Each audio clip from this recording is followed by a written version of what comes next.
ಇನ್ನು ಡಿಗ್ಯಾಂಗ್ನಿಂದ ರೇಣುಕಾಸ್ವಾಮಿ ಹತ್ಯೆ ಪ್ರಕರಣ ಇದುವರೆಗೆ ಒಟ್ಟು 17 ಆರೋಪಿಗಳನ್ನು ಅರೆಸ್ಟ್ ಮಾಡಲಾಗಿದೆ. ಬೆಂಗಳೂರು ಪೊಲೀಸ್ ಆಯುಕ್ತ ದಯಾನಂದ್ ಹೇಳಿಕೆ. ಡಿಗ್ಯಾಂಗ್ನಿಂದ ರೇಣುಕಾಸ್ವಾಮಿ ಹತ್ಯೆ ಸಂಬಂಧಪಟ್ಟ ಹಾಗೆ ಕಮಿಷನರ್ ಮಾತನಾಡಿದ್ದಾರೆ.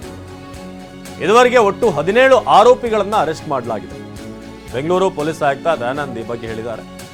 ತುಂಬಾ ಏನು ಆ ವಿಚಾರಕ್ಕೆ ಸಂಬಂಧಪಟ್ಟ ಹಾಗೆ ವಿಷಯಗಳನ್ನು ಬಿಟ್ಕೊಟ್ಟಿಲ್ಲ, ಬಟ್ ಕೂಲಂಕುಷವಾಗಿ ತನಿಖೆ ಆಗ್ತಿದೆ ಅನ್ನೋದಂತೂ ಗೊತ್ತಾಗ್ತಾ ಇದೆ. ಬೇರೆ ಬೇರೆ ಆಯಾಮಗಳಿಂದ ತನಿಖೆ ನಡೆಸಲಾಗ್ತದೆ. ಮೇ ಬಿ ತನಿಖಾ ಹಂತದಲ್ಲಿರೋದ್ರಿಂದ ಬಹಳಷ್ಟು ಕಾನ್ಫಿಡೆನ್ಷಿಯಲ್ ವಿಚಾರಗಳಿರುತ್ತೆ.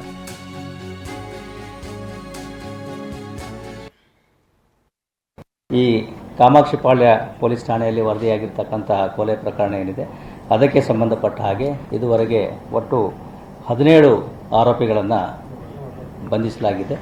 ಆರೋಪಿಗಳ ಒಂದು ಕೂಲಂಕುಷ ವಿಚಾರಣೆ ನಡೀತಾ ಇದೆ. ಅವರು ಈಗ ಪೊಲೀಸ್ ಕಸ್ಟಡಿಯಲ್ಲಿ ಇದ್ದಾರೆ. ಗುರುವಾರದವರೆಗೆ ಅವರಿಗೆ ಪೊಲೀಸ್ ಕಸ್ಟಡಿ ನಮಗೆ ನೀಡಿದ್ದಾರೆ. ಅದಕ್ಕೆ ಅನುಗುಣವಾಗಿ ಅವರ ಕೂಲಂಕುಷವಾದಂತಹ ತನಿಖೆ ನಡೀತಾ ಇದೆ. ಪ್ರಕರಣದ ಗಂಭೀರತೆಯನ್ನು ಮತ್ತು ಸೂಕ್ಷ್ಮತೆಯನ್ನು ಗಮನಿಸಿ ಪ್ರಕರಣದ ತನಿಖೆಯನ್ನು ACP ಮಟ್ಟದ ಅಧಿಕಾರಿಗೆ ನೀಡಲಾಗಿದೆ. ACP ವಿಜಯನಗರ ಅವರು ಈ ಪ್ರಕರಣದ ಸಂಪೂರ್ಣ ತನಿಖೆಯ ಜವಾಬ್ದಾರಿಯನ್ನು ಹೊತ್ತುಕೊಂಡಿದ್ದಾರೆ. ಅವರ ಅಡಿಯಲ್ಲಿ ಬೇಕಾಗಿರ್ತಕ್ಕಂತಹ ಇನ್ಸ್ಪೆಕ್ಟರ್ಗಳು ಮತ್ತು ಅವಶ್ಯ ಅಧಿಕಾರಿಗಳು ಮತ್ತು ಸಿಬ್ಬಂದಿಗಳನ್ನು ಒದಗಿಸಲಾಗಿದೆ. ತನಿಖೆ ಬೇರೆ ಬೇರೆ ಆಯಾಮಗಳಿಂದ ನಡೀತಾ ಇದ್ದು ಪ್ರತಿಯೊಂದು ವಿಷಯಕ್ಕೂ ಒಬ್ಬೊಬ್ಬ ಇನ್ಸ್ಪೆಕ್ಟರ್ಗಳನ್ನು ಡೆಪ್ಯೂಟ್ ಮಾಡಲಾಗಿದೆ. ಚಿತ್ರದುರ್ಗದಲ್ಲಿ ಒಂದು ಇನ್ವೆಸ್ಟಿಗೇಷನ್, ಬೆಂಗಳೂರಿನಲ್ಲಿ ಮತ್ತು ಬೇರೆ ಬೇರೆ ಕಡೆಗಳಲ್ಲಿ ಈ ತನಿಖೆ ನಡೀತಾ ಇರೋದರಿಂದ ಅದಕ್ಕೆ ಪೂರಕವಾಗಿ ಈ ತನಿಖಾ ತಂಡವನ್ನು ನೇಮಿಸಲಾಗಿದೆ.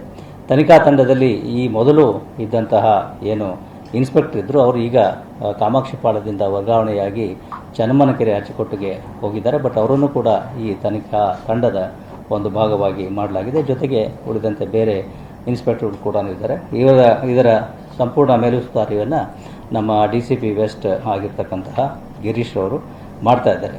ಒಟ್ಟಾರೆಯಾಗಿ ಹೇಳೋದಾದರೆ ತನಿಖೆ ಎಲ್ಲ ರೀತಿಯಿಂದಲೂ ಕೂಡ ಒಂದು ಸಮರ್ಪಕವಾದ ರೀತಿಯಲ್ಲಿ ಮತ್ತು ವಿಧಿವಿಜ್ಞಾನದ ಒಂದು ಸಹಾಯ, ಜೊತೆಗೆ ತಾಂತ್ರಿಕ ಪರಿಣಿತರ ಸಹಾಯ, ಕಾನೂನು ಪರಿಣಿತರ ಸಹಾಯವನ್ನು ಪಡೆದುಕೊಂಡು ಎಲ್ಲ ಆಯಾಮಗಳಿಂದ ತನಿಖೆಯನ್ನು ನಾವು ಮಾಡ್ತಾ